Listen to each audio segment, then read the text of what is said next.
नमस्कार विद्यार्थी मित्रांनो, आज आपण स्पर्धा परीक्षेचा एक नवीन प्रश्न तुमच्यासाठी घेऊन आलेला आहोत।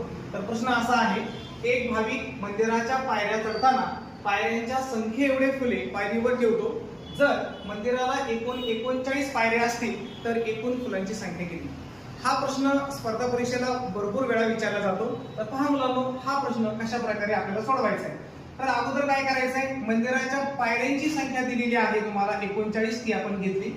त्यानंतर 39 या संख्येच्या पुढील क्रमांकात येणारी जी संख्या आहे 40, तिला गुणाकार करायचा आहे आणि या गुणाकाराला आपल्याला 2 ने भागायचं आहे।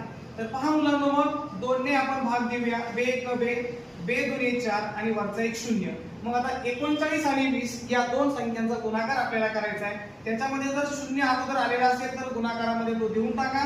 राहिलं 39 आणि 2, बे 9 18 हाताला 1, बे 3 6, 6 आणि 1 7। म्हणजे अशा प्रकारे त्या मंदिरामध्ये तो भाविक 780 फुले वाहणार आहे। धन्यवाद।